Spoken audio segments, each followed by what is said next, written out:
चलिए बेटा,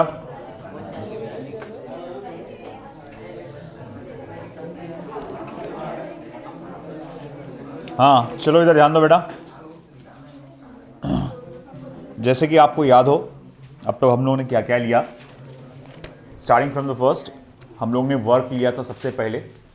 पूरा फोकस हमारा वर्क कैलकुलेट कैसे करते हैं उस पर था, और हमने देखा कि वर्क को सिंपल फॉर्मूला है फोर्स इनटू डिस्प्लेसमेंट से कैलकुलेट किया जा सकता है। मगर ये फोर्स इनटू डिस्प्लेसमेंट फॉर्मूला सिर्फ तभी सही है जब फोर्स और डिस्प्लेसमेंट का डायरेक्शन कैसा होगा, सेम होगा।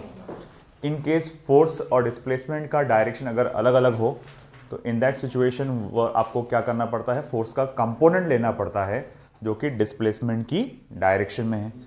इस कारण से वर्क डन का जो जनरल फॉर्मूला बन जाता है एफ एस कॉस थीटा। फिर हमने नेचर ऑफ वर्क देखा था, positive work, negative work and zero work. Positive work कब होता है, जब फोर्स या उसका कंपोनेंट डिस्प्लेसमेंट की डायरेक्शन में हो। नेगेटिव वर्क कब होता है, जब फोर्स या उसका कंपोनेंट डिस्प्लेसमेंट की ऑपोजिट डायरेक्शन में हो। और जीरो वर्क कब होता है, जब फोर्स परपेंडिकुलर हो डिस्प्लेसमेंट में।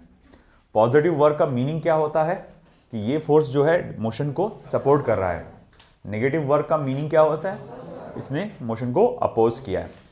अब हमने जब फोर्स का फॉर्मूला देखा एफ एस कॉस थीटा, तो हमने कहा कि भैया इसको तो फिर आप डॉट प्रोडक्ट से भी कर सकते हैं। यानी अगर फोर्स और डिस्प्लेसमेंट डॉट प्रोडक्ट में दिया हुआ है तो vector F dot vector S लेकर भी आप वर्क डन कैलकुलेट कर सकते हैं। फिलहाल ये सब जो फॉर्मूला अभी हमने देखा ये वर्क कैलकुलेट करने का फॉर्मूला था अगर आपका जो फोर्स है वो एक कहा जाएगा अगर आपका फोर्स एक कांस्टेंट वैल्यू है ना, अगर वो फोर्स आपकी कांस्टेंट वैल्यू में है। और अगर फोर्स कांस्टेंट नहीं है, it is a function of position, function of position, यानी कि कहा जाएगा वो वेरिएबल फोर्स है, तो फिर हमें इंटीग्रेशन का सहारा लेना पड़ता है। अगर वन डायमेंशनल मोशन हुआ है तो integration f x d x, अगर टू डायमेंशनल मोशन हुआ है तो integration f x d x integration f y d y, अगर थ्री डायमेंशनल मोशन हुआ है तो integration f x d x integration f y d y integration f z d z. ठीक है, फिर उसके बाद हम लोग ने देखा था कि work done by conservative and non conservative force. Conservative force क्या होते हैं, वो फोर्सेस जिसके लिए वर्क डन सिर्फ इनिशियल एंड फाइनल पोजीशन पर डिपेंड करते हैं, ना कि पाथ फॉलोड। इस बात पे डिपेंड नहीं करते कि किस रास्ते से गया आप। जैसे ग्रेविटेशनल फोर्स हो गया, इलेक्ट्रोस्टैटिक फोर्स हो गया, मैग्नेटिक फोर्स हो गया, इलास्टिक फोर्स हो गया, है ना, स्प्रिंग वाला। तो यहां पर आपका जो वर्क डन है सिर्फ डिपेंड करता है initial position and final position. वो बिल्कुल कतई डिपेंड नहीं करता कि आप किस रास्ते से गए। आपको सिर्फ यहां से यहां पहुंचना है, चाहे यहां से जाओ, चाहे यहां से जाओ, चाहे यहां से जाओ, कैसे भी जाओ, है ना।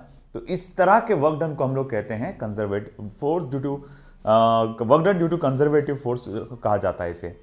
और हम कहेंगे work done due to non conservative force क्या होता है, अगर फोर्सेस ऐसे इन्वॉल्व है वर्क में जो कि नॉन कंजर्वेटिव है ना, जैसे कि पाथ डिपेंडेंट फोर्सेस है।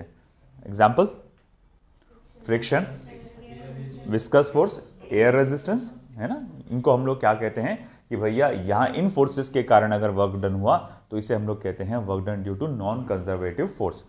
एक और बात, कंजर्वेटिव फोर्स में एक क्लोज लूप में मतलब जाके वापस आने में वर्क डन जीरो होता है, मगर नॉन कंजर्वेटिव फोर्सेस के कारण वर्क डन जीरो नहीं होता, वो टोटल आपको वैल्यू लेना पड़ता है। अच्छा ठीक है, चलो भाई मान गए। फिर हम लोग ने स्पेसिफिकली ये भी देखा था कि वर्क फ्रेम ऑफ रेफरेंस पे भी डिपेंड करता है। वो ट्रेन का एग्जांपल लिया था, एक बंदा ऑब्जर्वर ट्रेन में खड़ा था, एक ऑब्जर्वर स्टेशन पे खड़ा था, ट्रेन आगे जा रही थी, वो एक जो वर्कर है वो डब्बे को आगे ढकेल रहा था फोर्स लगा के। तो वो जो ट्रेन में ऑब्जर्वर था उसके लिए वर्क डन अलग था, और जो आपका बाहर ऑब्जर्वर था उसके लिए वर्क डन अलग था, क्योंकि उनका फ्रेम ऑफ रेफरेंस अलग अलग था। फिर हम लोग ने एक फॉर्मूला डिराइव किए थे, work done in pulling the chain on the table, है ना। टेबल पे चेन को खींचने के लिए कितना वर्क डन करना पड़ेगा, उसके लिए फॉर्मूला डिराइव कर किए थे। क्या याद है किसी को, mgl upon twice of n square. क्या फॉर्मूला था, mgl upon twice of n square. क्या था, mgl upon twice of n square, mgl upon twice of n square. अब ऐसा है कि चलो ठीक है, ये तो हो गया वर्क के बारे में। फिर हम लोग ने एनर्जी का कंसेप्ट स्टार्ट किया था। एनर्जी क्या होता है, capacity of doing work is called as energy, है ना। किसी भी काम करने की क्षमता को हम लोग कहते हैं एनर्जी। एनर्जी का ऐसा यूनिट क्या होता है, जूल, उसके अलावा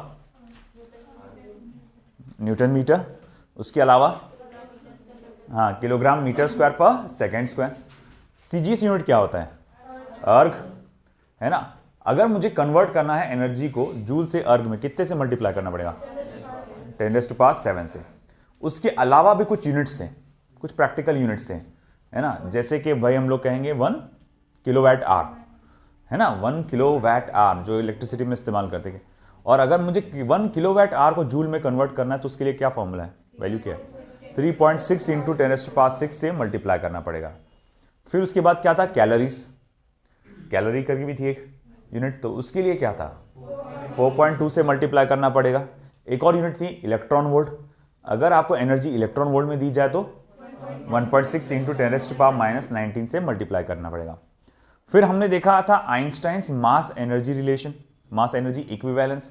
आइंस्टाइन का कहना था कि मास और एनर्जी एक ही बात होती है और वो बिल्कुल इंटरचेंजेबल है। मास को एनर्जी, एनर्जी को मास में आप कन्वर्ट कर सकते हैं, है ना। उसके लिए वो दो तीन क्वांटम मैकेनिक्स के एग्जांपल भी देखे थे हम लोग ने, एक न्यूक्लियॉन का देखे थे हम लोग ने। अगर आप याद होगा कि दो न्यूक्लियॉन्स को अगर आपस में आप मिलाते हैं और बाद में एक न्यूक्लियस का फॉर्मेशन होता है, तो जब हम लोग ने नोटिस किया था कि जब न्यूक्लियॉन्स आप अलग अलग करके उसको गिनेंगे तो उसका मास डिफरेंट आएगा। अब जब मिलाकर आप दोनों का मास देखेंगे तो अब पता चलता है कि टोटल मास से उसकी वैल्यू क्या आ रही है? कम आ रही है। अब टोटल मास से वैल्यू कम आ रही है, इसका मीनिंग क्या? कि बोले बाकी मास गया कहाँ? तो बोले एनर्जी के फॉर्म में कन्वर्ट हो गया। इसके अलावा इफ यू रिमेंबर हम लोग ने एनिहिलेशन ऑफ मैटर और क्रिएशन ऑफ पैर भी देखे थे। इन एनिहिलेशन ऑफ मैटर हमने देखा था एक इलेक्ट्रॉन और एक पॉजिट्रॉन अगर आपस में कंबाइन होते हैं, एक इलेक्ट्रॉन और एक पॉजिट्रॉन आपस में कंबाइन होते हैं तो वो मैटर गायब हो जाता है, अब वो एनर्जी में कन्वर्ट हो जाता है। 2 गैमा रेडिएशन छोड़ देता है, 0.57 या समथिंग वैल्यू के छोड़ देता है। फिर इसी तरह हमने कहा अगर किसी न्यूक्लियस पे मैं गैमा रेडिएशन इंसिडेंट करता हूं, किसी न्यूक्लियस पे मैं गैमा रेडिएशन इंसिडेंट करता हूं तो उसमें पैदा हो जाते हैं एक इलेक्ट्रॉन और एक पॉजिट्रॉन। तो हमने एक जगह पे मास मैटर को एनर्जी में कन्वर्ट किया और एक जगह पे एनर्जी को मैटर में कन्वर्ट किया। और उस चीज को निकालने के लिए फॉर्मूला बताया था उन्होंने, मास और एनर्जी के रिलेशन को निकालने के लिए फॉर्मूला बताया था। क्या फॉर्मूला था वो? E = mc², the most famous formula बोलेंगे, है ना, फिजिक्स का, E = mc²। ठीक है, अब ये तो चलो हो गया E = mc², ये फॉर्मूला इसमें आ गया। फिर हम लोग बढ़े थे आगे काइनेटिक एनर्जी पे। काइनेटिक एनर्जी का हम लोग ने जैसे कि हमने देखा था बेसिक फॉर्मूला होता है ½mv², मगर ये फॉर्मूला तभी ट्रू है जब speed of the object is very much lesser than speed of light. अगर ऑब्जेक्ट की speed comparable to the speed of light हो गई तो mc² upon √1 - v² c², v² upon c² फिर माइनस mc²। खैर जैसे कि मैंने कहा कि इस पर जनरली इतने क्वेश्चंस आते ही नहीं है, मगर हाँ अगला एक और है काइनेटिक एनर्जी का formula in terms of momentum, p² upon 2m। Kinetic energy का formula in terms of momentum क्या आएगा? p² upon 2m। फिर हम लोग ने इसके बेसिस पे कुछ ग्राफ बनाए थे, है ना, कि भैया मास पर डिपेंडेंट कैसे रहेगा, अगर मोमेंटम कांस्टेंट है तो कैसे डिपेंडेंट रहेगा, वेलोसिटी कांस्टेंट है तो कैसे डिपेंडेंट रहेगा। ये सब अपन ने अलग अलग टाइप के रिलेशंस देखे थे, है ना। और हम फिर आगे बढ़े थे पोटेंशियल एनर्जी पे। पोटेंशियल क्या एनर्जी क्या होती है कि भैया जब भी किसी ऑब्जेक्ट की पोजीशन चेंज करने के कारण उसमें कैपेसिटी ऑफ डूइंग वर्क आ जाए तो उसे हम लोग कहते हैं पोटेंशियल एनर्जी। हम लोग ने कहा कि पोटेंशियल एनर्जी जो है हम लोग बहुत सारे टाइप के देखने वाले हैं। जनरली हम जो देखने वाले हैं वो ग्रेविटेशनल पोटेंशियल एनर्जी होगा, इलास्टिक पोटेंशियल एनर्जी होगा, इलेक्ट्रोस्टैटिक पोटेंशियल एनर्जी होगा, मैग्नेटिक पोटेंशियल एनर्जी होगा, एटसेट्रा, है ना। फिर हमने देखा था रिलेशन बिटवीन, क्या देखे थे? Work done due to conservative force and change in potential energy. हमने कहा था कि change in potential energy is always negative of work done due to conservative force. ये बात याद रखना, सिर्फ वर्क डन नहीं, work done due to conservative force, क्योंकि जब आपका ऑब्जेक्ट मोशन में होता है तो उसमें बहुत सारे फोर्सेस लगते हैं। जरूरी नहीं एक ही फोर्स लगेगा, बहुत सारे फोर्सेस लगते हैं। तो आप सारे फोर्सेस का वर्क डन नहीं ले सकते, आपको सिर्फ उसी वर्क डन को लेना है जो कि कंजर्वेटिव फोर्स के कारण है। तो याद रखें, change in potential energy is negative of work done due to conservative force, है ना। फिर उसके बेसिस पे हम लोग ने कहा था, आगे जब हम सॉल्व कर रहे थे, हमने फोर्स का एक फॉर्मूला डिराइव किया था कि हम फोर्स कैसे कैलकुलेट करेंगे। अगर potential energy as a function of x only है, यानी 1 डायमेंशन में, तो हमारा फोर्स का फॉर्मूला था -du/dx, है ना, याद है ना, F = minus D you by D x. आज जो हमको पढ़ना है इसी पर ध्यान देना है, तो खास ध्यान रखना। एफ इज इक्वल्स टू क्या था formula, minus D you by D x. U as a function of x चाहिए, आप उसको डिफ्रेंशिएट करो, आपको मिल जाएगा। दूसरा, अगर आपको याद हो, हम लोग ने दूसरा जो देखे थे कि अगर मान लो potential energy as a function of x y z यानी 3 डायमेंशन में आ जाए, तो अब क्या, तो अब उसके लिए फोर्स क्या था, माइनस नेबुला यू। मैंने partial differentiation of u with respect to x, partial differentiation of u with respect to y, partial differentiation of u with respect to z. अब हमको आज क्या करना है, हमको आज जाना है इसी से रिलेटेड आगे के टॉपिक पे, जिसमें हम लोग पोटेंशियल एनर्जी कर्व पढ़ेंगे। चलो, टाइटल नंबर बताएगा कोई मुझे? Potential energy curve and nature of force 6 point और 6.4 पॉइंट समथिंग कुछ होगा ना, 6.3.4।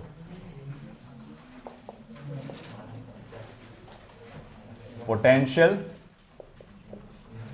Energy curve and nature of force.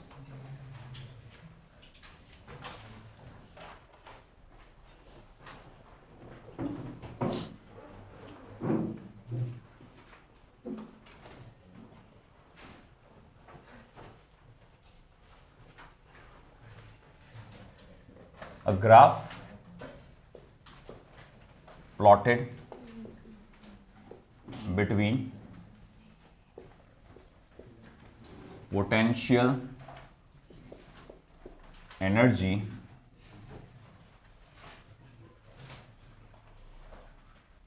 and the displacement is as shown below। तो हमें क्या करना है, एक ग्राफ प्लॉट करना है, और ये ग्राफ किसके बीच का होगा, पोटेंशियल एनर्जी वर्सेस डिस्प्लेसमेंट। तो हम जैसे कि देख सकते हैं कि ये है पोटेंशियल एनर्जी जिसे हम यू से इंडिकेट करेंगे, और यहां है डिस्प्लेसमेंट।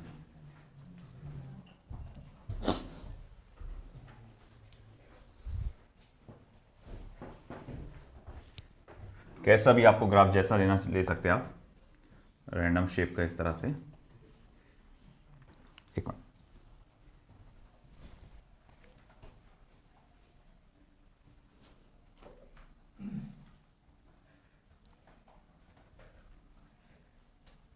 ओके। तो एक इस तरह का मैं ग्राफ देख सकता हूं। ऐसा जरूरी नहीं कि इसी तरह का बनाना है आपको, आप कुछ और भी बना सकते हैं, इस तरह भी, इस तरह भी कुछ भी बना सकते हैं आप।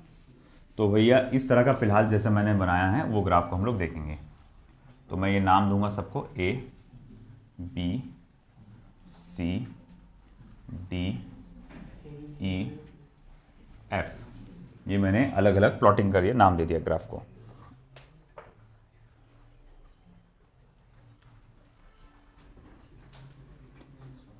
As we know that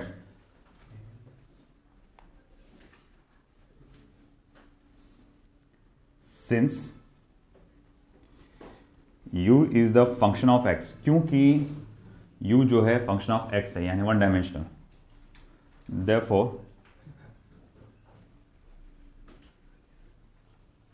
the equation, तो एक equation f is equals to minus du by dx can be used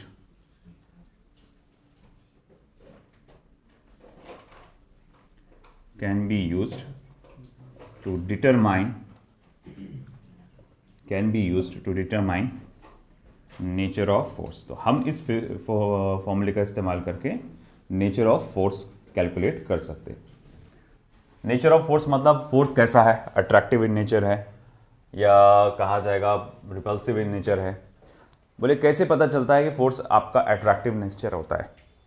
तो अगर सपोज करो फोर्स नेगेटिव आता है, फोर्स अगर क्या था बेटा नेगेटिव, तो it is always attractive in nature. और अगर फोर्स पॉजिटिव आता है तो it is always repulsive in nature. तो ये पॉइंट ध्यान में रखना, अगर फोर्स नेगेटिव रहा तो अट्रैक्टिव इन नेचर रहता है, और फोर्स अगर पॉजिटिव रहा तो वो रिपल्सिव इन नेचर रहता है। चलो हम उसमें जाएंगे फिर आगे। तो भाई अब हम लोग बढ़ते हैं आगे नेचर ऑफ वर्क पे।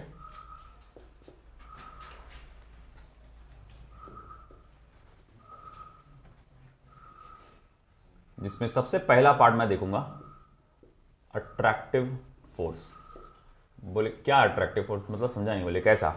देखो बात ऐसी है कि यहां पर पोटेंशियल एनर्जी लगातार बदल रही है ना, और हमसे पूछा गया है जाएगा ऐसा कि ग्राफ का कौन सा हिस्सा, गौर से सुने, ग्राफ का कौन सा हिस्सा अट्रैक्टिव फोर्स को रिप्रेजेंट करता है। ग्राफ का कौन सा हिस्सा अट्रैक्टिव फोर्स को रिप्रेजेंट करता है। जैसे कि मैंने क्या कहा था कि नेचर ऑफ फोर्स कैसे पता चलेगा, फोर्स अगर निगेटिव रहा तो अट्रैक्टिव फोर्स, फोर्स अगर पॉजिटिव रहा तो रिपल्सिव फोर्स।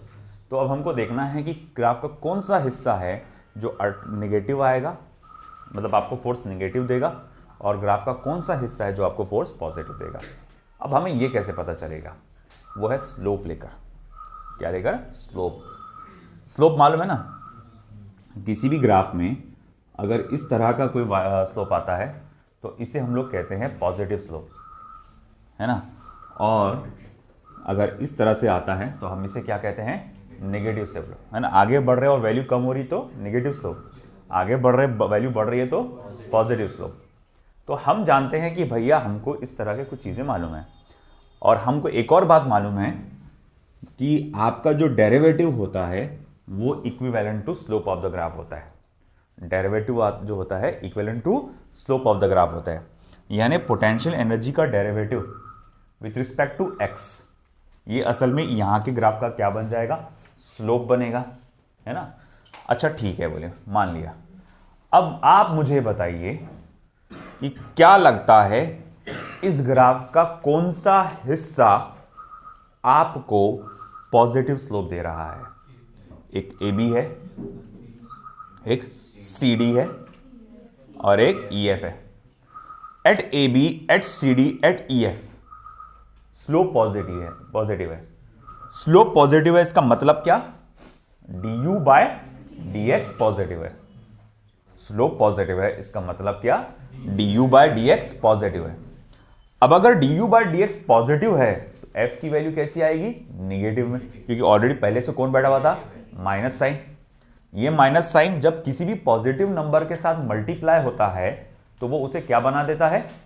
माइनस बना देता है। तो ये आ जाएगा निगेटिव। और अगर फोर्स निगेटिव आ गया तो उसका नेचर कैसा होता है? अट्रैक्टिव इन नेचर होता है। आई ना बात समझ में?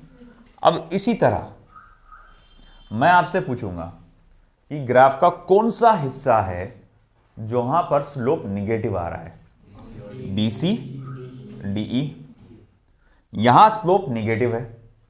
यहां स्लोप निगेटिव होने का मतलब यह हुआ कि du बाय dx निगेटिव है, मगर फॉर्मूले में पहले से कौन बैठा था? Minus sign. उसमें तुमने du बाय dx की वैल्यू डाली, वो भी माइनस में डाल दी, तो ये माइनस और वो माइनस मिलकर मल्टीप्लाई होकर क्या बन जाएंगे? प्लस। तो फोर्स आ गया प्लस। और मैंने अभी अभी क्या बोला था? अगर फोर्स पॉजिटिव रहा तो रिपल्सिव इन नेचर, है ना, रिपल्सिव इन नेचर। फिर मैं आपसे पूछूंगा किस जगह पे फोर्स जीरो है? उस जगह पे जहां पर स्लोप जीरो है। तो बोले वो कहां हो सकता है? तो वो आपको मिलेगा कुछ यहां पे। बोले पॉइंट बी पर, पॉइंट सी पर, पॉइंट डी पर, पॉइंट ई पर। पॉइंट बी पर, पॉइंट सी पर, पॉइंट डी पर, पॉइंट ई पर, है ना। यहां आप देखेंगे ग्राफ, अगर मैं टेंजेंट बनाता हूं तो वो कैसा बनता है? स्ट्रेट बनता है। अगर मैं यहां पर टेंजेंट बनाऊंगा ऐसा, है ना, तो यहां क्या है? स्ट्रेट बनता है। तो कहने का मतलब यहां स्लोप है ही नहीं, यहां ढलान है ही नहीं, ये जगह एकदम फ्लैट है। बोले सर कहां? वो तो यूं मुड़ रही ना। बेटा थोड़ा सा तो है ना हिस्सा उसका फ्लैट।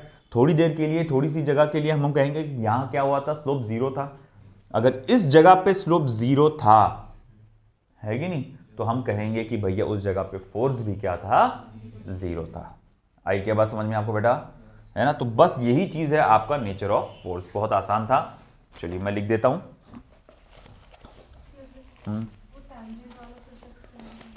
जैसा कि ये कर्व है, मैं अगर सिर्फ पर्टिकुलर सिर्फ पॉइंट बी पे देखूंगा, जैसे आप यहां पर ए से बी पर गए थे, उतना ना जाके अगर मैं सिर्फ पॉइंट बी को देखूंगा, तो मैं जब पॉइंट बी को देखूंगा तो देखूंगा कि ये ग्राफ कुछ ऐसा जा रहा।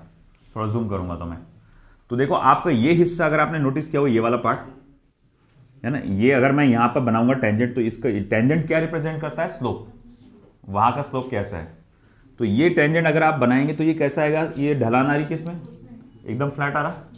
मतलब यहां पर D you by D x कितना हो जाएगा? जीरो, क्योंकि यहां स्लोप नहीं है। अगर d you by D x zero हो गया तो फोर्स भी क्या हो जाएगा? जीरो हो जाएगा, है ना। जहां पर भी ऐसा मतलब ऐसा कर्व जहां पर आता है और ये इस तरह से ये पर्टिकुलर सिर्फ पॉइंट के बारे में पूछेगा, तो भैया वहां पर फोर्स आपका क्या आएगा? जीरो आएगा। और यहां पर हर एक पॉइंट पे फोर्स कैसा था? अट्रैक्टिव। यहां पर हर एक पॉइंट पे फोर्स कैसा था? रिपल्सिव। सिर्फ ये पॉइंट्स पर फोर्स कैसा था? जीरो था।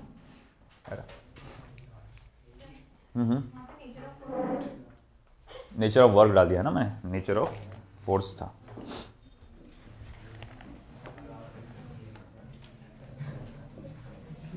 चलिए, सबसे पहले हम लोग ने अट्रैक्टिव फोर्स के बारे में लिखना है।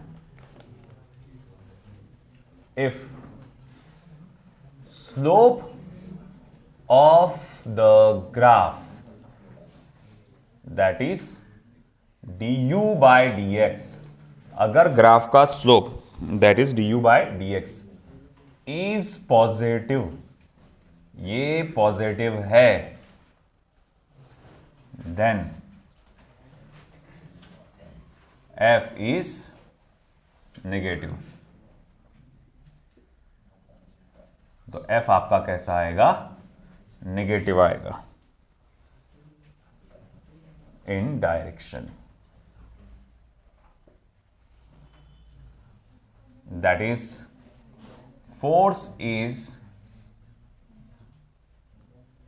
Attractive in nature. इसका मतलब फोर्स जो है नेचर में कैसा है? अट्रैक्टिव है। This is represented, this is represented by A B comma C D and D E section of curve. ये ए बी सी डी और D E section of curve के जरिए बताया गया है।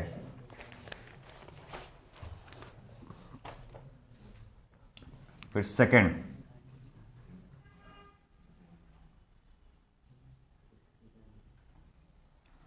Repulsive force.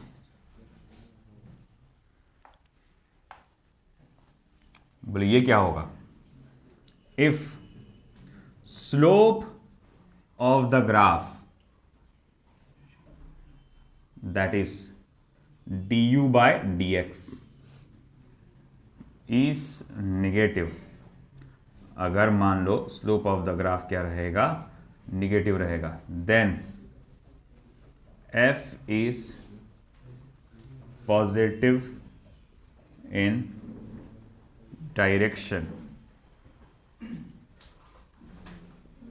तो f जो है पॉजिटिव इन डायरेक्शन रहेगा,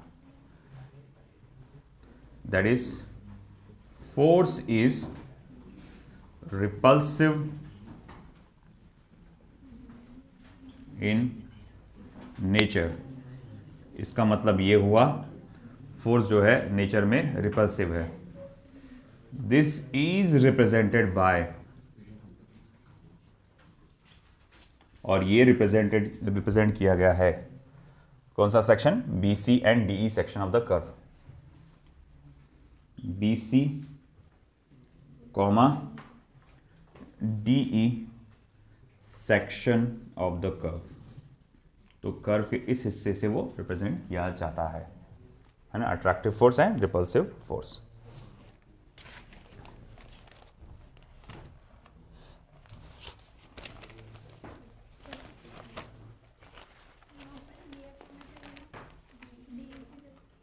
कहां पे बेटा? अट्रैक्टिव फोर्स में ए बी सी डी, अरे हाँ ई एफ आएगा, नॉट डी ई। डी बोले तो उल्टा हो जा रहा है ना। और यहाँ डी आ चुका है बराबर, ई एफ आना चाहिए था। गुड। फिर आता है zero force.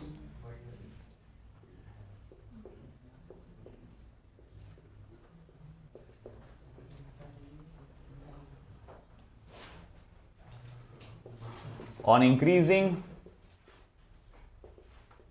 x, if u does not change, अगर भैया मैं x को बढ़ा रहा हूं मगर u की भैया वैल्यू चेंज नहीं हो रही, then du by D x is equals to zero. तो आपका du बाई डी एक्स क्या हो जाएगा, जीरो हो जाएगा। Then force F is equals to zero, तो फोर्स F जीरो हो जाएगा, है ना, which is represented by point B, C, D and E part of graph in graph. तो ग्राफ में इस पॉइंट से बताया गया है।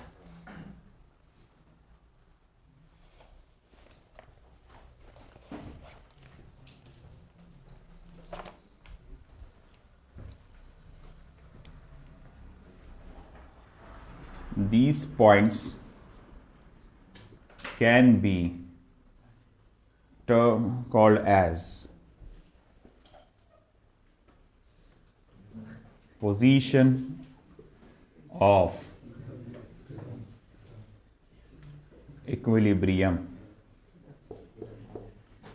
तो भैया ये पॉइंट को हम लोग क्या कह सकते हैं, पोजीशन ऑफ इक्विलिब्रियम।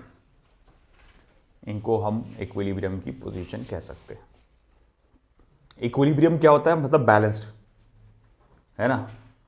बैलेंस कब होता है, जब हम देखते हैं कि भैया चारों तरफ से फोर्स लग रहा है बॉडी को, मगर बॉडी अपनी जगह से एक तो हिल नहीं रही या फिर यूनिफॉर्म मोशन में है लगातार। तो लिख लो पहले, फिर बाद में बोलता हूं मैं आपको।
वो बेटा उधर का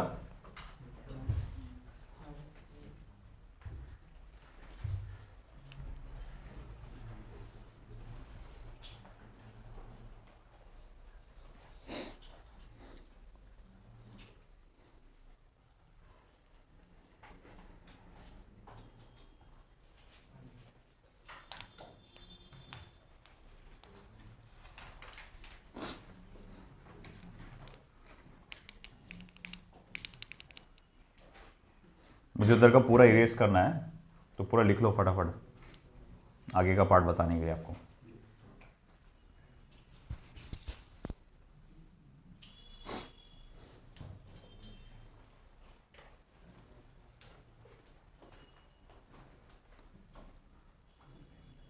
वर्ड इक्विलिब्रियम का मतलब होता है बैलेंस, है ना। मतलब फोर्स तो लग रहा होगा उस पर, मगर टोटल फोर्स की वैल्यू क्या हो गई होंगी, जीरो। जैसे कि ये अगर पेन है, इसको मैं अपनी तरफ खींच रहा इस साइड से, मैं 10 न्यूटन का फोर्स लगा रहा, सामने वाला भी इसको 10 न्यूटन का फोर्स लगा रहा, तो इस आपके पेन को फोर्सेस तो लग रहे हैं, मगर टोटल फोर्स की अगर वैल्यू निकाले तो क्या हो जाएगा, जीरो, है ना। इसी तरह ये चेयर को अपन ने रस्सी से बांधे, एक बंदा उसको उधर से खींच रहा है, एक बंदा इधर से खींच रहा है, एक बंदा उसको इधर से खींच रहा है, तीनों लगा रहे इसको फोर्स, है ना, मगर वो अपनी जगह पे है, अपनी जगह पर ही है, रेस्ट पर ही है, तो क्या उसको कोई फोर्स नहीं लग रहा, लग रहा है, मगर टोटल फोर्स की वैल्यू क्या आ जा रही है, जीरो, क्योंकि सारे फोर्स क्या हो जा रहे, एक दूसरे को बैलेंस कर दे रहे। ये बात समझ में आई आपको। अब ऐसा है कि ठीक है, तो क्या मतलब, इसका मतलब ये नहीं है कि ऑब्जेक्ट सिर्फ रेस्ट में रहा तो ही आपका सिस्टम बैलेंस माना जाएगा, क्योंकि अगर ऑब्जेक्ट आपका यूनिफॉर्म मोशन में है, यूनिफॉर्म मोशन याद है आपको, लॉज ऑफ मोशन पढ़े थे, है ना। अगर कोई ऑब्जेक्ट रेस्ट पे है या यूनिफॉर्म मोशन में, दोनों भी सिचुएशन में माना जाता है कि टोटल फोर्स क्या है, जीरो है ना। तो भैया हम कहेंगे, मान लो कि अगर कोई ऑब्जेक्ट मोशन में है ना, तब भी मैं उसको कहूंगा कि ये इक्विलिब्रियम में, अगर वो उसकी वेलोसिटी क्या है, कांस्टेंट है, यानी यूनिफॉर्म मोशन में है अगर, तो वो भी हम लोग क्या कहेंगे, वो क्या है, इक्विलिब्रियम में। तो उसी बेसिस पे हम लोग ने कहा कि किसी ऑब्जेक्ट को इक्विलिब्रियम कब कहा जाता है, if the net force acting on the body is zero, किसी बॉडी पे नेट फोर्स एक्ट हो रहा है वो जीरो है, या फिर उसका लीनियर मोमेंटम कांस्टेंट है। बोले ऐसा कैसा, अरे भैया फोर्स का फॉर्मूला याद है, d p upon d t, laws of motion में हमने डिराइव किए थे, न्यूटन सेकंड लॉ, है ना, डिफाइन किए थे, सॉरी, कि rate of change of linear momentum with respect to time. अब अगर मैं कह रहा हूं फोर्स क्या है आपका, जीरो है, अगर मैंने कहा कि फोर्स क्या है आपका, जीरो है, यानी डीपी अपॉन डी टी क्या है, जीरो है, और अगर DP upon d T zero है, इसका मतलब क्या हुआ, पी क्या है, कांस्टेंट है। बोले ऐसे कैसे, क्योंकि कांस्टेंट चीज का ही डेरिवेटिव जीरो आता है ना। अब ये जीरो आ रहा है, इसका मतलब पी क्या है, कांस्टेंट है। तो हम लोग वही कह रहे हैं बेटा, अगर फोर्स जीरो हो या किसी ऑब्जेक्ट का लीनियर मोमेंटम कांस्टेंट हो, तो हम कहते हैं ये एक मैकेनिकल इक्विलिब्रियम में है। अच्छा ठीक है, फिर बाद में इक्विलिब्रियम को 3 कैटेगरी में डिफाइन किया गया, stable, unstable and neutral. Stable, unstable and neutral. अब ये कैसे है, किसको स्टेबल कहा जाएगा, किसको अनस्टेबल कहा जाएगा, हमको वो देखना है। चलो इधर का हुआ बेटा आपका,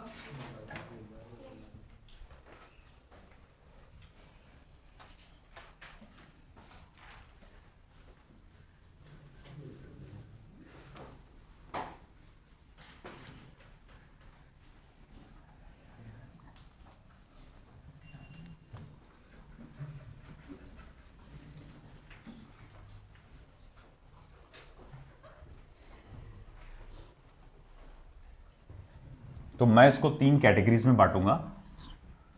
तो पहला जो रहेगा, ये रहेगा आपका स्टेबल इक्विलिब्रियम का।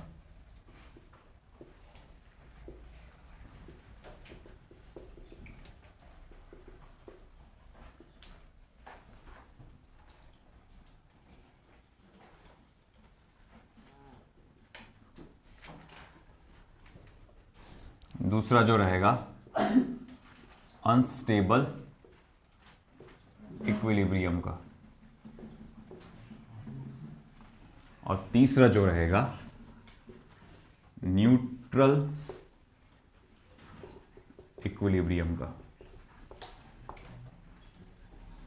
है ना। Stable equilibrium, unstable equilibrium and neutral equilibrium. चलो इसको समझते हैं एग्जाम्पल से। आप एक एग्जाम्पल लो बाउल का। ये एक बाउल है, कटोरा, है ना, जो भैया ना पढ़ोगे तो उसको लेके घूमने की नौबत आ जाएगी, खुदा ना खास्ता। ओके, और फिर उसके अंदर एक अपन ने छोटा सा बॉल ले लिए हैं, और हम देखते हैं कि फिलहाल वो नीचे की पोजीशन पे है। मैं अगेन एक और सिचुएशन लूंगा वैसे ही।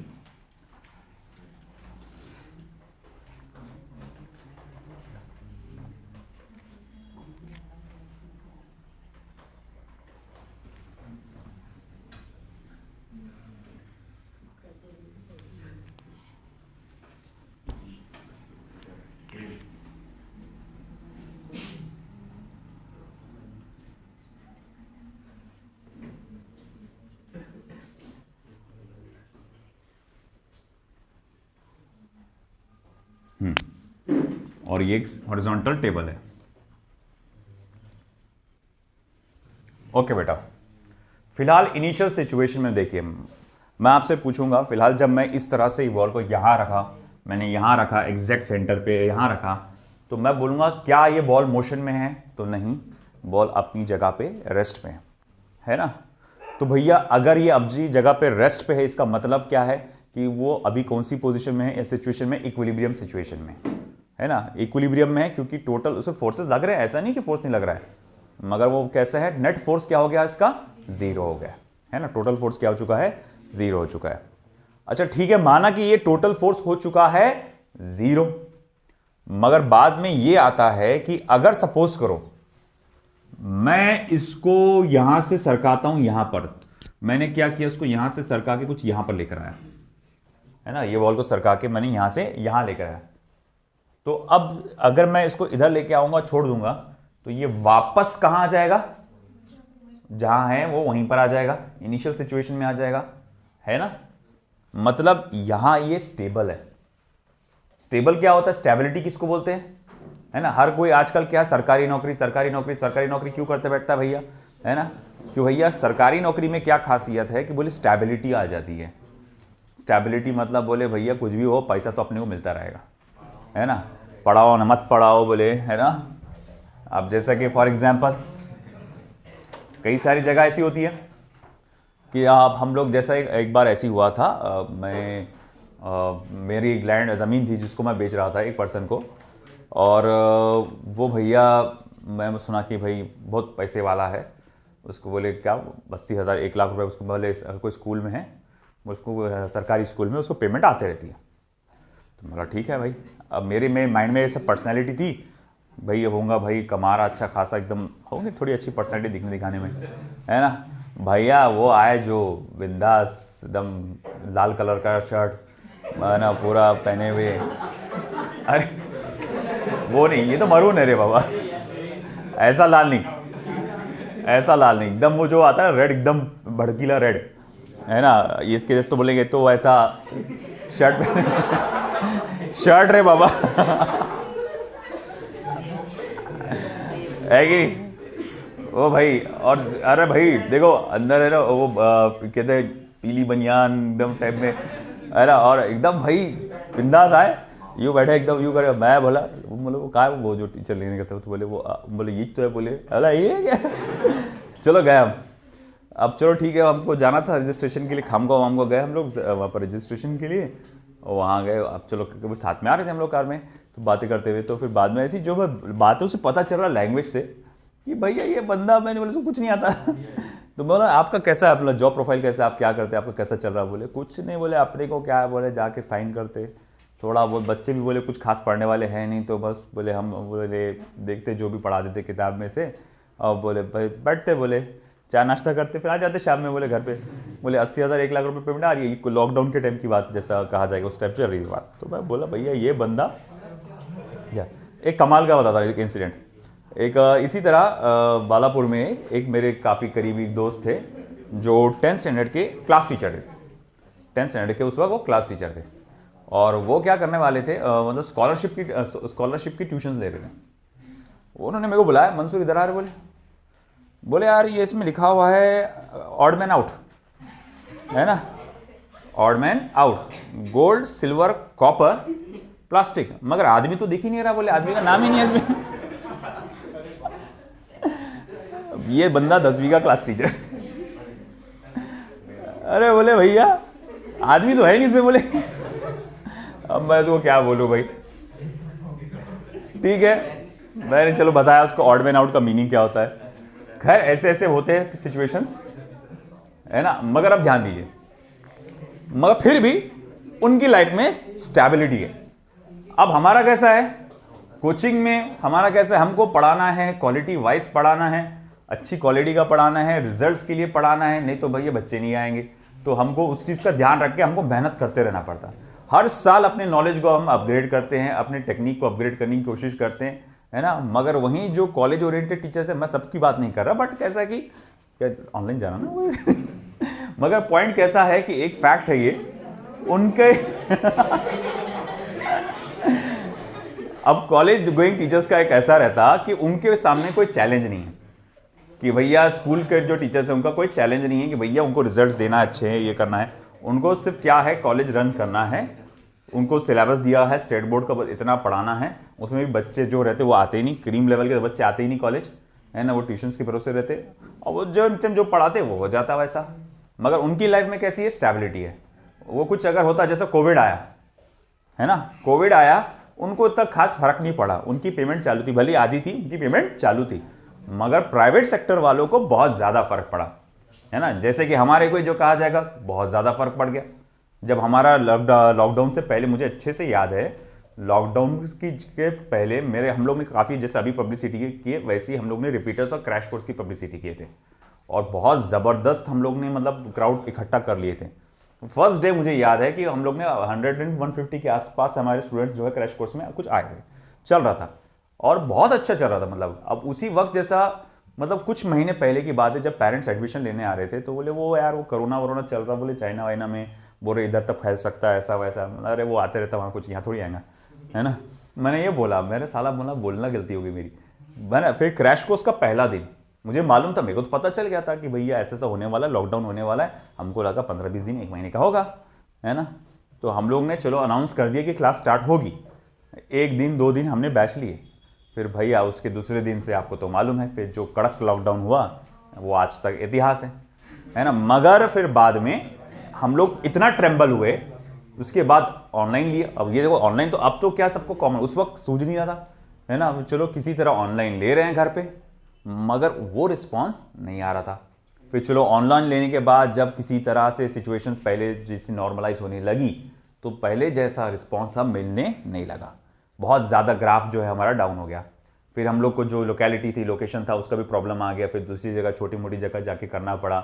2-3 साल उसका इफेक्ट रहा हम पर, है ना। वो तो अल्हम्दुलिल्लाह ये कंस्ट्रक्शन चालू था साइड बाय साइड, फिर इसीलिए अब यहाँ जैसी आए तो वापस से अब वो ग्राफ हम लोग ऊपर बढ़ाने की कोशिश कर रहे हैं और इंशाल्लाह बढ़ भी जाएगा, है ना। तो अब ये देखो इस तरह से सिचुएशन चालू है। तो अब आपने देखा प्राइवेट सेक्टर में क्या है, अनस्टेबिलिटी है। जरा सा कुछ अगर इधर उधर हुआ तो भैया वहां पर गिर जाएगा मामला।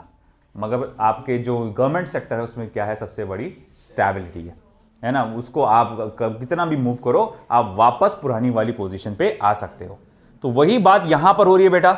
आपने बॉल को इस तरह मूव किया, आपने इसको अपनी जगह से सरकाया, आपने उसको इक्विलिब्रियम पोजीशन से सरकाया, मगर उस पे लगने वाले फोर्सेस ने क्या किया, उसको बेटा वापस उसको उसकी ओरिजिनल पोजीशन पे लेकर आ गए।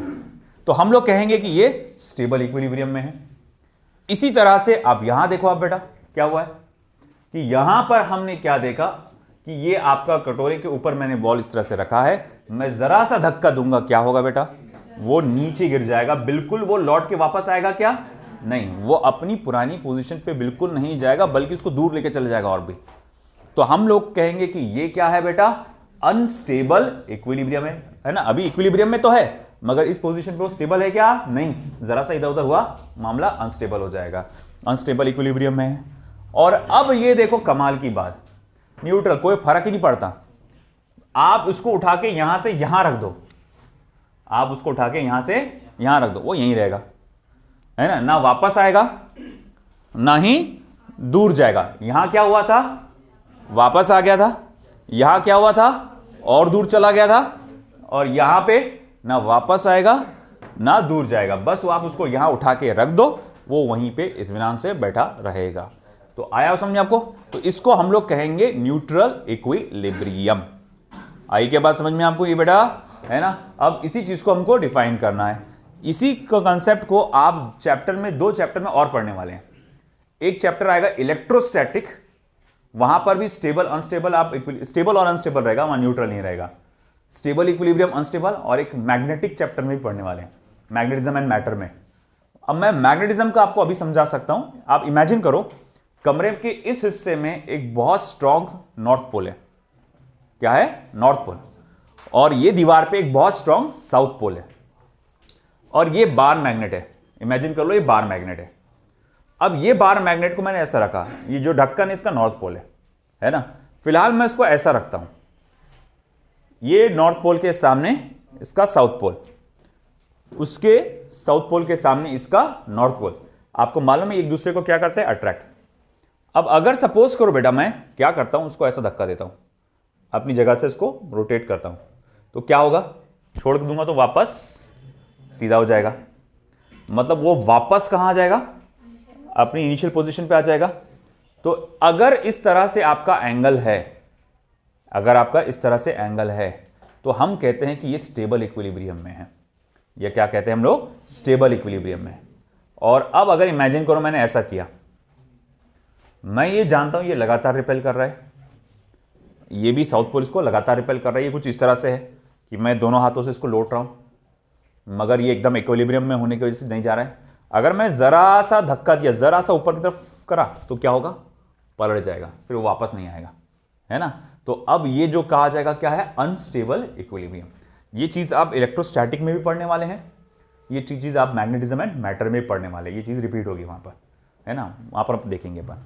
तो फिलहाल आपको ये समझ में आया स्टेबल इक्विलिब्रियम क्या होता है, अनस्टेबल क्या होता है ना। अगर आपको ऑब्जेक्ट को उसकी जगह से सरकाओगे और उस पर लगने वाले फोर्सेस उसको वापस उसकी ओरिजिनल जगह पे ला लेते हैं, तो हम कहते हैं it is in stable equilibrium.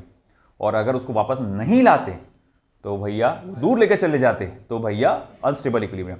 और अगर वो ना पास लेकर आते ना दूर लेके जाते, जहां रख दिए वहीं खुश हो जाते हैं वहां पे, तो उसको क्या कहते हैं, न्यूट्रल इक्विलिब्रियम। चलो उसको एक्सप्लेनेशन लिख देते हैं।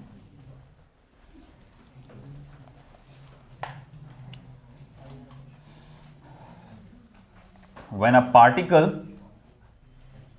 is displaced slightly, when a particle is displaced slightly and force acting on it brings it back to initial position, तो उस पर लगने वाले फोर्सेस उसको वापस पुरानी पोजीशन पे ला देते हैं। Then object is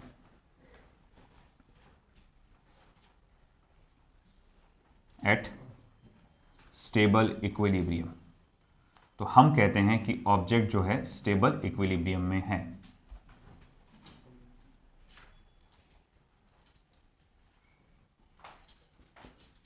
Object is at stable equilibrium.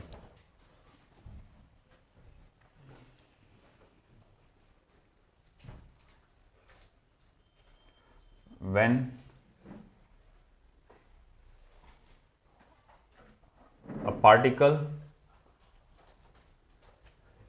या फिर ऑब्जेक्ट, क्योंकि यहां पार्टिकल बोला मैंने और यहां ऑब्जेक्ट बोल दिया, तो फिर यहां ऑब्जेक्ट बोलना चाहिए, when an object होना चाहिए यहां पे। When an object is displaced slightly and force acting on it takes away from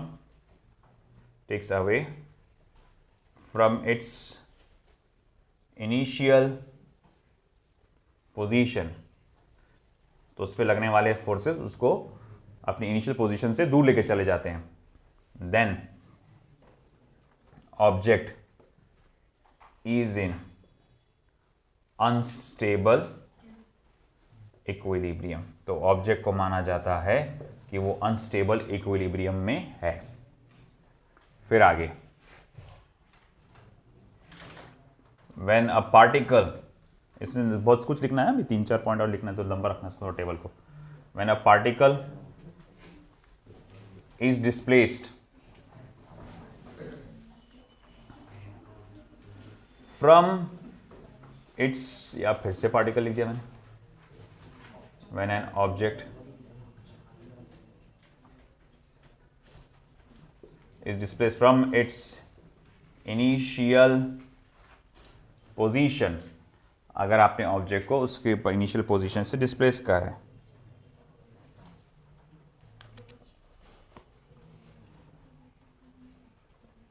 and it does not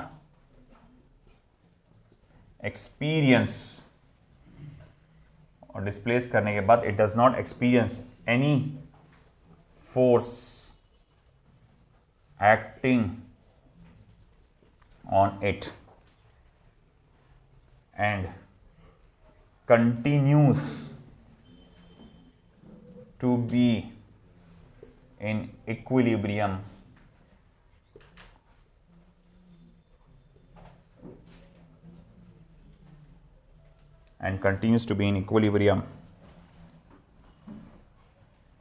then it is in neutral equilibrium.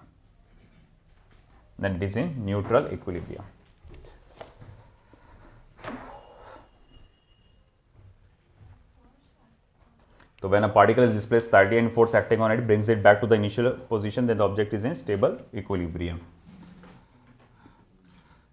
Object डालना चाहिए था. और फिर when an object is displaced slightly and force acting on it takes away from its initial position, और उस पर लगने वाले सारे फोर्सेस उसको और दूर लेके चले जाते हैं, then the object is in unstable equilibrium. फिर कहते हैं when an object is displaced from its initial position and it does not experience any force, मैंने यहां से यहां रख दिया, अभी भी उसको कोई फोर्स नहीं लग रहा on it, and continues to be in equilibrium, और उसी जगह पे वो इक्विलिब्रियम पे रहेगा, तो हम लोग क्या कहेंगे कि वो कौन से इक्विलिब्रियम पे है? न्यूट्रल इक्विलिब्रियम पे है. ओके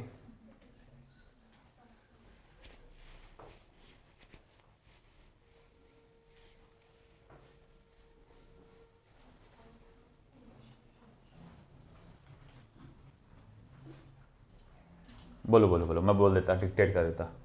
आई नो मेरी हैंडराइटिंग बहुत अच्छी है, हाँ है कि नहीं?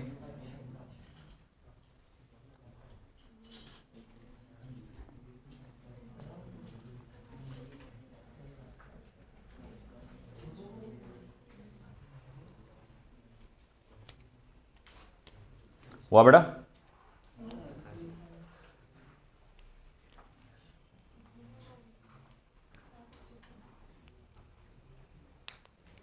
When an object is displaced from its initial position and it does not experience any force acting on it, continues to be in equilibrium, then it is in neutral equilibrium. क्या? Acting on it and on M दिख रहा? ये on दिख रहा कि नहीं रे? हाँ दिख रहा on. कौन है रे वो नो वाला? इसीलिए बोलते बेटा पढ़ लिया करो, है ना, लिख लिया करो थोड़ा. चलो हुआ क्या बेटा?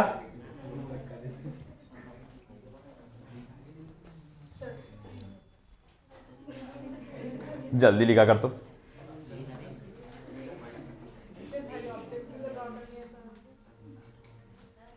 अरे वो बायो कैसे मत बनाओ एकदम सुंदर सुंदर एकदम साफ. अरे कैसे थोड़ा चल जाता. हाँ बस समझ में आए कि कटोरा है.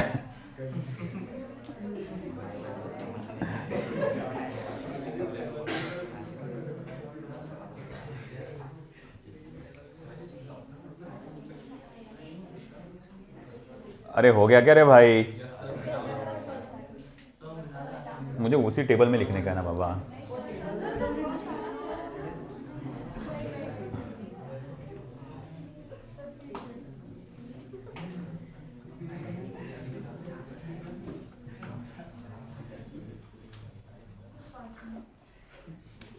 पाँच मिनट बहुत ज़्यादा हो जाएंगे.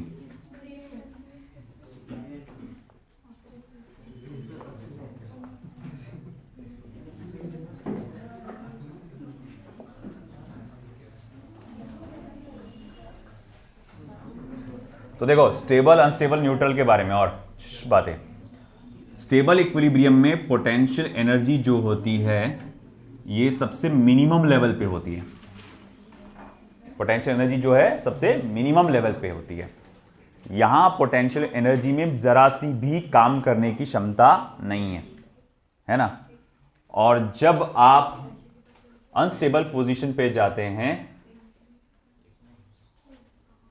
तो पोटेंशियल एनर्जी जो होती है वो मैक्सिमम होती है, सबसे ज्यादा वैल्यू की होती है अनस्टेबल पोजीशन पे। इसमें काम करने की क्षमता ज्यादा होती है। बोले ऐसे कैसे? मुझे एक बात बता, जब मैंने यहां रखा था, है ना, तो क्या ये आगे बढ़ने, मतलब अपने खुद ब खुद आगे जाने, या जरा सा धक्का देने पे क्या वो और आगे जाने में सक्षम था? क्या कैपेबल था क्या और आगे जाने में? नहीं, खुद ब खुद और आगे चले गए, ऐसा हुआ क्या? नहीं। हम कहते हैं किसी ऑब्जेक्ट में पोटेंशियल एनर्जी कब है कि आप उसकी पोजीशन चेंज करो, है ना, और उससे क्या हो जाएगा, उसका डिस्प्लेसमेंट हो जाएगा, है कि नहीं। अब तुम इमेजिन करो, देखो मैं इसको उठा के यहां रखता हूं, मैंने उसको उठा के यहां रखा, तो अब क्या हुआ कि मैं बोलूंगा देखो ये थोड़ा सा वापस आ गया, है ना, तो मैं बोलूंगा देखो, और वापस इसी जगह पे आ गया। अगर आपको याद होगा कि मीन पोजीशन पे हमेशा पोटेंशियल एनर्जी कितनी होती है? 0 होती है। तो यहां पर पोटेंशियल एनर्जी सबसे कम होगी। मगर यहां आप देखो इसका कैसा होगा सिचुएशन। अगर मैंने इसको धक्का दिया तो वो कहां आ जाएगा? नीचे गिर जाएगा। तो मैं कहूंगा कि भैया ये नीचे क्यों गिरा? तो बोले ग्रेविटी के असर से, है कि नहीं।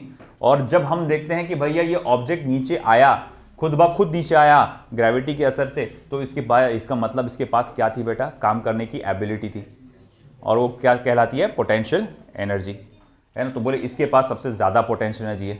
जैसे कि फॉर एग्जाम्पल मैं कहूंगा, मैग्नेट का एग्जाम्पल लिया था मैंने, है ना, ये ऑलरेडी न्यूट्रल पोजिशन पे, ये नॉर्थ पोल है, वो साउथ पोल है, ये इस तरह से है मैग्नेट, है ना, ये कहां है बेटा? न्यूट्रल पोजिशन पे है।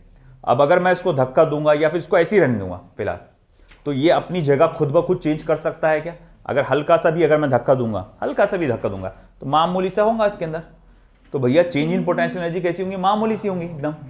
मगर यहां पर जब था वो, और मैंने हल्का सा धक्का देना था, फिर वो क्या होगा? धड़ करके वो पलट जाता था। तो यहां पोटेंशियल एनर्जी कैसी थी? एकदम हाईएस्ट लेवल की थी। काम करने की क्षमता, वापस अपने उस जगह पे लाने की एबिलिटी, वो हाईएस्ट लेवल पे थी। और यहां क्या होता है सिचुएशन, है ना, यहां जो भी पोटेंशियल एनर्जी है आपकी वो कैसी रहेगी? कांस्टेंट। बोले जैसे कि मैं बोलूंगा ग्राउंड पे, आप मान लो ये ग्राउंड है, यहां से कितनी हाइट पर है? तो बोले h हाइट पर है, तो पोटेंशियल एनर्जी यहां पर कितनी हुई? तो आप बोलेंगे mgh। अच्छा, अब ये यहां पर रख दिए, जरा बताओ तो यहां पोटेंशियल एनर्जी कितनी होगी? mgh, है ना, वही रहेंगी, बदली क्या? नहीं। यहां पर कैसा है कि ये ग्राउंड अगर मैं लूंगा तो यहां पोटेंशियल एनर्जी कितनी है? 0 है ना। अब इससे तो कम होंगी नहीं, 0 से और कम होगी क्या? नहीं। एक तो बढ़ेगी उससे, मगर उससे कम होगी क्या? नहीं। मगर ये अगर ग्राउंड है तो आप देखो ये हाइट कैसी है? h है, तो यहां पोटेंशियल एनर्जी कितनी आएगी? mgh, है ना। अगर आप उसको धक्का देंगे तो वो क्या होगा? नीचे आएगा, और पोटेंशियल एनर्जी क्या हो जाएगी? कम हो जाएगी। पोटेंशियल एनर्जी कम हो जाएगी, बढ़ेगी क्या? नहीं, कम होगी। मतलब ये वैल्यू कैसी थी उसकी? सबसे मैक्सिमम वैल्यू थी। ये इसकी क्या थी? सबसे मैक्सिमम वैल्यू। इसके आगे अगर आप पुश करेंगे तो वो नीचे आएगा, उसकी वैल्यू कम होगी, बढ़ने वाली नहीं है। तो यहां पोटेंशियल एनर्जी सबसे मैक्सिमम थी, यहां पोटेंशियल एनर्जी सबसे मिनिमम थी। और अगर न्यूट्रल पोजीशन पे अगर आप देखा जाए तो पोटेंशियल एनर्जी इज कांस्टेंट। यहां पोटेंशियल एनर्जी कैसी है बेटा? कांस्टेंट है। ठीक है, नेक्स्ट।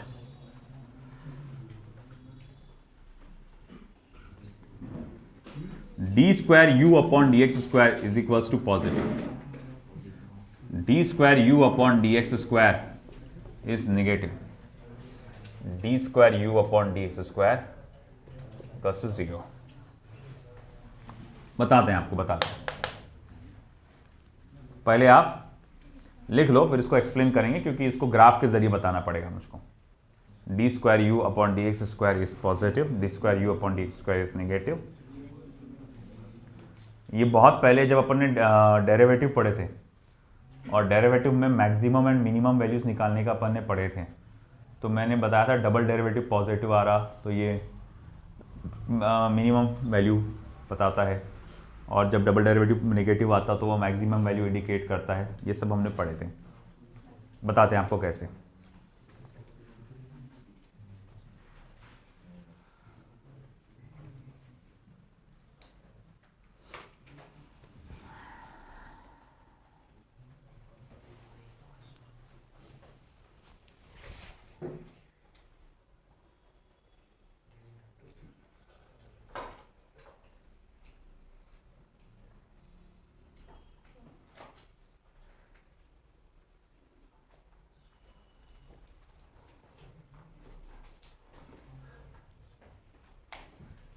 और राइट साइड का हो गया क्या लिखना?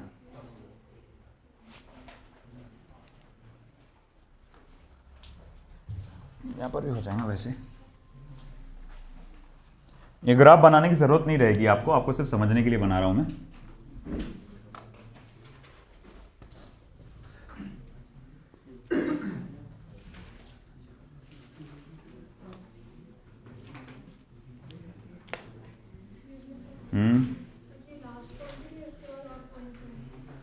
काय के अंदर नहीं, ये लास्ट पॉइंट है।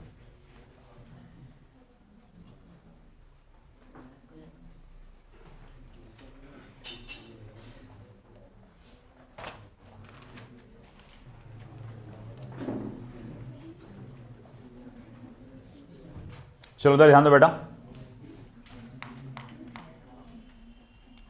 आपके सामने एक पोटेंशियल एनर्जी वर्सेस पोजीशन का कर्व दिया हुआ है ना? मुझे बताओ पोटेंशियल एनर्जी की सबसे मैक्सिमम वैल्यू कहां है? तो बोले यहां है। पोटेंशियल एनर्जी अपनी सबसे मैक्सिमम, पोटेंशियल एनर्जी को हम यू से इंडिकेट करते हैं। पोटेंशियल एनर्जी की सबसे मिनिमम वैल्यू कहां है? तो यहां है। और थोड़ा सा मैं आपको ऐसा भी बता देता हूं, और इस जगह पे पोटेंशियल एनर्जी कैसा है? कांस्टेंट है ना? ये मैक्सिमम, ये मिनिमम। अब आपको मालूम है कि du बाय dx ये क्या होता है? तो बोले ये स्लोप ऑफ द ग्राफ होता है। Derivative of potential energy with respect to position क्या होगा बेटा? Slope of the graph. और d square u upon d x square, इसका मीनिंग ये हुआ कि आपने du बाय dx का डेरिवेटिव लिए। आपने क्या किया? du बाय dx का डेरिवेटिव लिए, d square u upon d x square का। तो क्या मैं ऐसा लिख सकता हूं कि मैंने असल में डेरिवेटिव लिया स्लोप का? क्या मैं ऐसा लिख सकता हूं? देख लो एक बार अच्छे से, है ना? मैंने क्या बोला कि du बाय dx क्या है? स्लोप ऑफ द ग्राफ है। D square u upon d x square क्या है? तो बोले ये du बाय dx का डेरिवेटिव है, फिर से derivative with respect to x। अब मैं जानता हूं कि du बाय dx क्या है? स्लोप है। तो क्या मैं उसको ऐसा नहीं लिख सकता कि d by dx of slope? बोले हां। इसका मीनिंग क्या हुआ? Change in slope with respect to change in position. d का मतलब जो अपन लगाते हैं d dx du dx, du का मतलब होता है change in potential energy with respect to change in position. मतलब मैं जैसे जैसे पोजीशन बदलूंगा वैसे वैसे पोटेंशियल एनर्जी में जो बदलाव आएगा वो। ये समझ में आया? लैंग्वेज समझ में आ रही, मीनिंग समझ में आ रहा? du का मीनिंग क्या आएगा? Change in potential energy. du का मीनिंग क्या आएगा? Change in potential energy. dx का मतलब क्या आता है? Change in position. इसका मीनिंग होता है जैसे जैसे मैं पोजीशन बदलूंगा वैसे वैसे पोटेंशियल एनर्जी में जो बदलाव आएगा। तो इसका मीनिंग क्या आएगा फिर? जैसे जैसे मैं पोजीशन बदलूंगा स्लोप में बदलाव आएगा, है कि नहीं? अच्छा ठीक है। अब मुझे एक बात बता कि यहां पे जब मैं मानता हूं कि मैं इस जगह पे था जब पोटेंशियल एनर्जी आपकी मैक्सिमम लेवल पे थी, तो भैया अब मैं क्या देखता हूं कि देखो यहां पर स्लोप कैसा था? तो बोले पूरा हॉरिजॉन्टल। यहां पर स्लोप कैसा था? हॉरिजॉन्टल। मैं जैसे जैसे आगे बढ़ता जा रहा हूं स्लोप मेरा निगेटिव होता जा रहा है। स्लोप मेरा निगेटिव होता जा रहा है, क्योंकि याद होगा कि नीचे जाने वाले स्लोप को निगेटिव बोलते हैं और ऊपर जाने वाले स्लोप को पॉजिटिव बोलते हैं, है कि नहीं? तो जैसे जैसे मैं नीचे जा रहा हूं वो मेरा स्लोप क्या हो रहा है? निगेटिव होता चला जा रहा है। तो चेंज इन स्लोप कैसा हो रहा है मेरा? निगेटिव। आया ना? ये समझ में आया कि नहीं आया? है कि नहीं? देखो भाई आप यहां हैं तो देखो स्लोप कैसा आ रहा है? हॉरिजॉन्टल एकदम। आप थोड़ा सा और आगे जाओ, चलो मैं यहां चला गया तो यहां स्लोप कैसा आएगा? थोड़ा सा नीचे झुक जाएगा। थोड़ा सा और नीचे जाओ, बोले यहां चले जाओ तो बोले यहां तो स्लोप और भी ज्यादा नीचे आ जाएगा। तो जैसे ही आप मैक्सिमम पोजीशन से आगे जाते हैं स्लोप आपका निगेटिव निगेटिव निगेटिव होता चला जाएगा। तो change in slope with respect to position वो निगेटिव हो रहा है, यानी d square u upon d x square ये निगेटिव हो रहा है। कहां पे? जहां पोटेंशियल एनर्जी मैक्सिमम थी। वो कहां थी? अनस्टेबल इक्विलिब्रियम पे।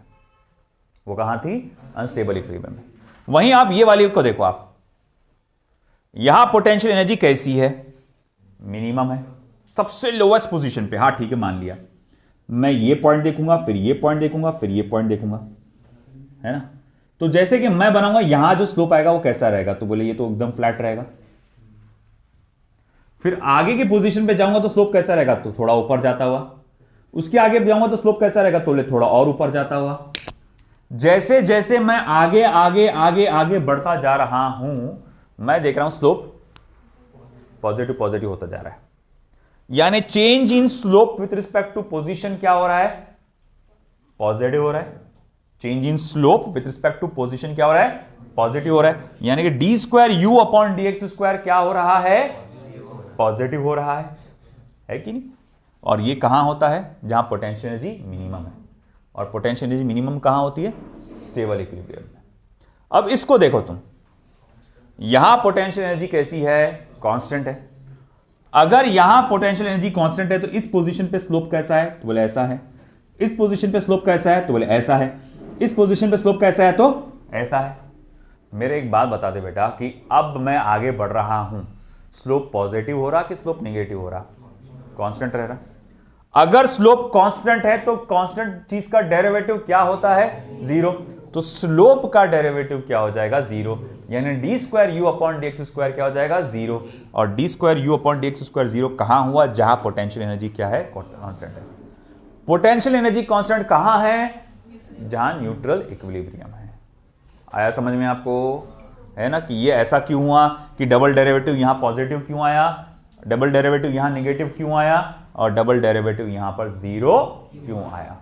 समझ में आई के बात, पक्का नहीं आई, बोलो क्या बोलो, काट के। तुम जब मैं बता रहा था तुम इस पर ध्यान दे रहे थे कि बातों में थे बिजी।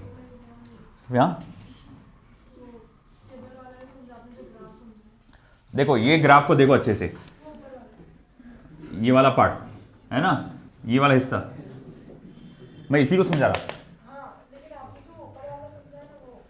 तो अनस्टेबल का है। देखो ये वाला ग्राफ का हिस्सा है। अब देखो क्या है कि मैं पोजीशंस लूंगा, जैसे कि ये एक पोजीशन है, ये दूसरी पोजीशन, ये तीसरी पोजीशन है ना, ये पहली पोजीशन, ये दूसरी पोजीशन, ये तीसरी पोजीशन। ये ग्राफ स्लोप ऐसा है, यहां पर टेंजेंट बनाऊंगा तो स्लोप ऐसा आएगा, यहां बनाऊंगा तो ये स्लोप ऐसा आएगा। जब भी कोई स्लोप ऐसा नीचे की तरफ बेंड होता है, हम क्या कहते हैं, कौन सा स्लोप है, नेगेटिव स्लोप। कौन सा स्लोप है, नेगेटिव। तो जैसे जैसे मैं आगे बढ़ रहा हूं स्लोप क्या हो रहा, और नेगेटिव होते जा रहा।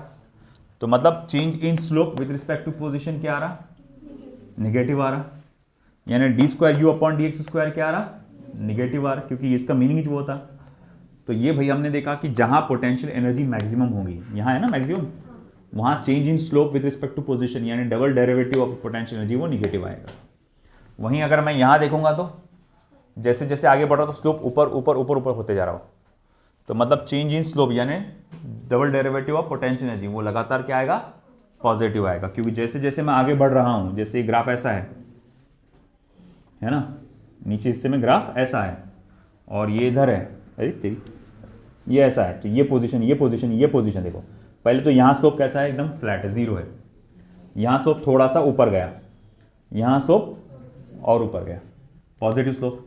तो जो बढ़ रहा है वो पॉजिटिवली बढ़ रहा है ना, तो change in slope with respect to position कैसा है, पॉजिटिव है।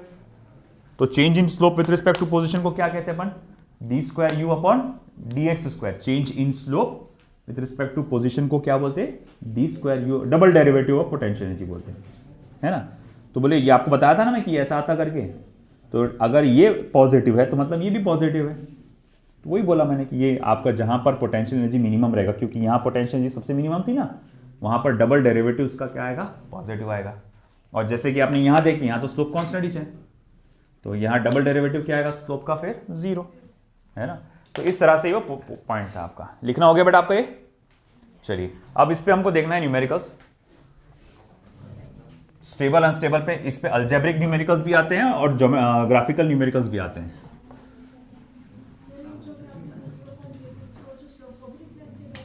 क्या चीज, ये वाला नहीं लिखने का, सिर्फ समझाने के लिए था वो, लिखने की जरूरत नहीं है।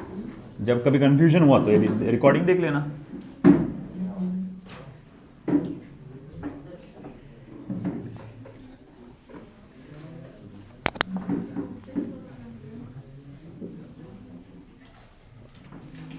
चलो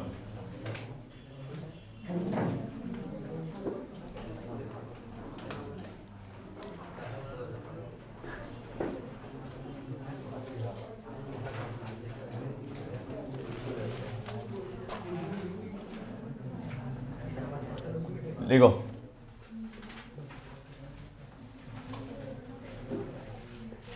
a particle moves in a potential energy region given by u equals to 8x square minus 4x plus 400 joule.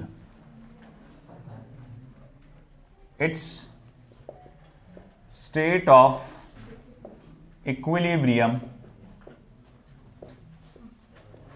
will be at x is equals to 25 meters, x is equals to 0.25 meters, x is equals to 0.025 meters, and last x is equals to 2.5 meters.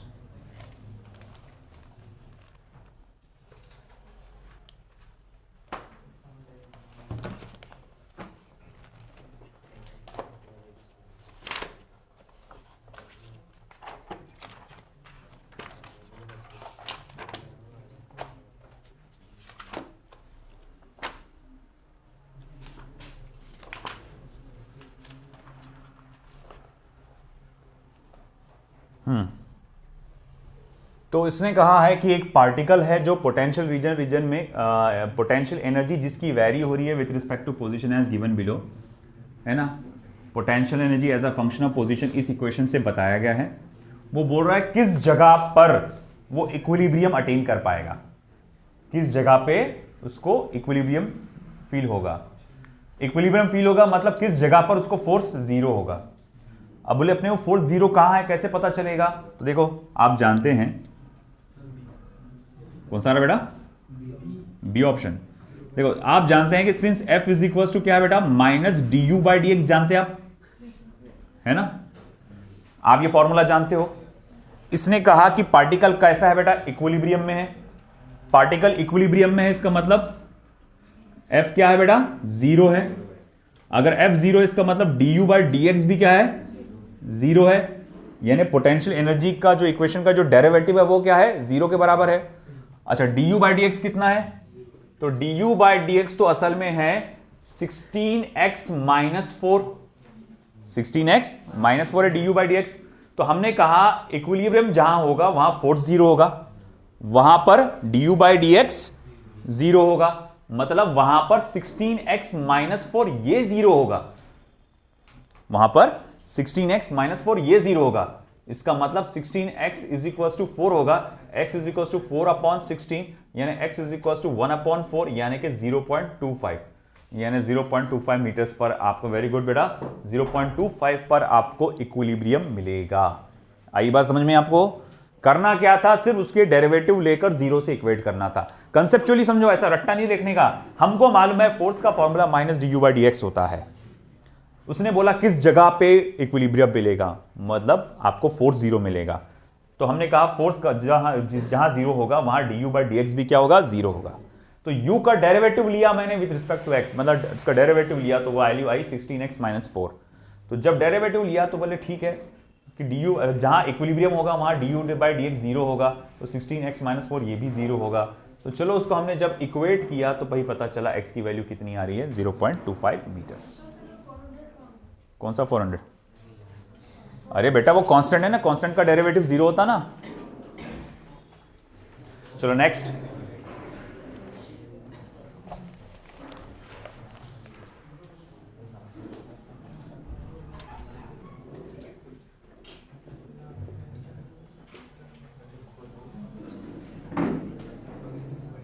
the potential energy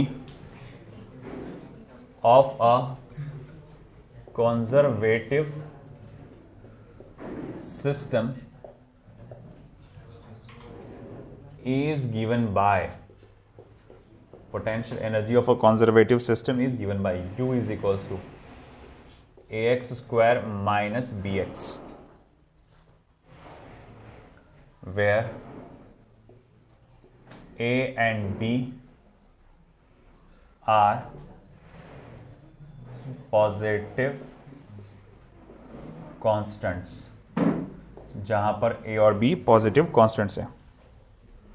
find the equilibrium position, find the equilibrium position and discuss whether the state is stable, unstable or neutral. चलो ये बढ़िया सा question.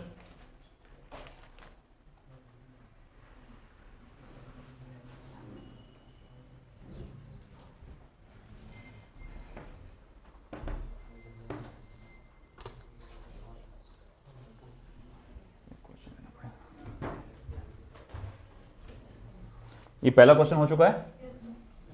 जब तक वो question try करो फिर.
आया क्या आंसर? ये बहुत आसान है। ये इसने कहा है कि भैया पोटेंशियल एनर्जी की इक्वेशन इस तरह से दी गई है, U equals to ax square minus bx, जहां a और b कांस्टेंट है। आपको पता लगाना है कि इक्विलिब्रियम कहां मिलेगा। बिल्कुल पहले की तरह आपको इक्विलिब्रियम की पोजीशन पता लगाने की है, और साथ ही साथ ये भी पता करो कि वो जो इक्विलिब्रियम रहेगा वो स्टेबल इक्विलिब्रियम रहेगा कि अनस्टेबल इक्विलिब्रियम रहेगा।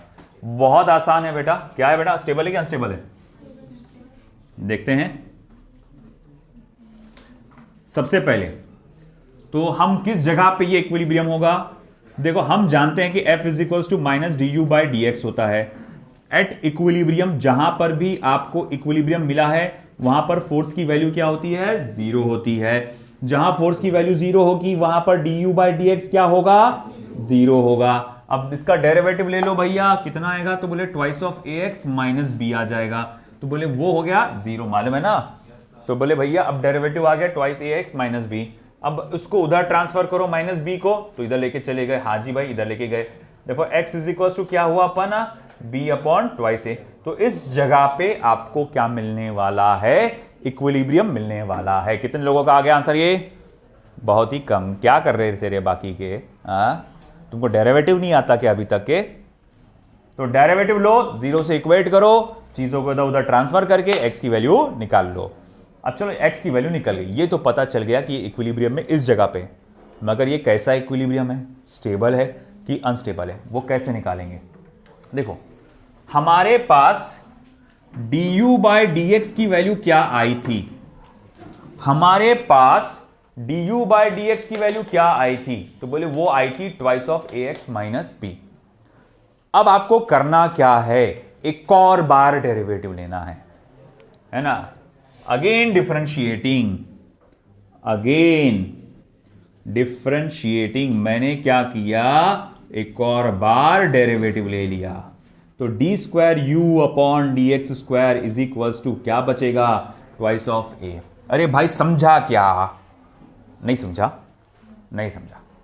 अभी का देखो, यहां तक समझ में आया कि इस जगह पे पोजीशन में इक्विलिब्रियम मिला? यहां तक समझ में आया क्या? हाँ समीर, हमदान, यहां तक समझ में आया क्या? अब आगे देखो बेटा, मैंने फिर से डेरिवेटिव क्यों लिया?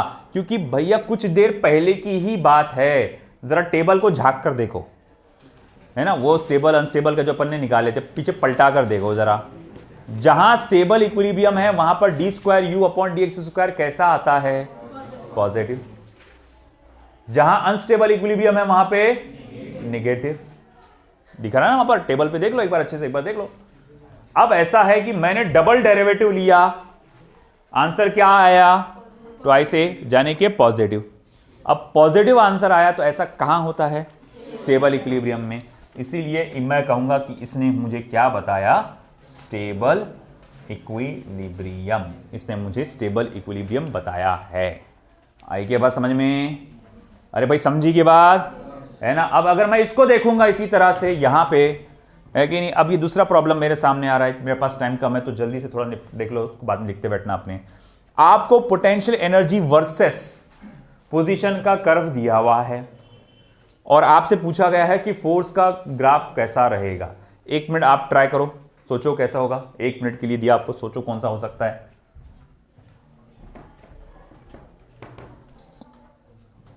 हिंट देना चाहूंगा मैं आपको। उसका हिंट ये है कि आप फॉर्मूले पे जाओ, F is equals to minus D you by D X, उसके जरिए कैलकुलेट करो।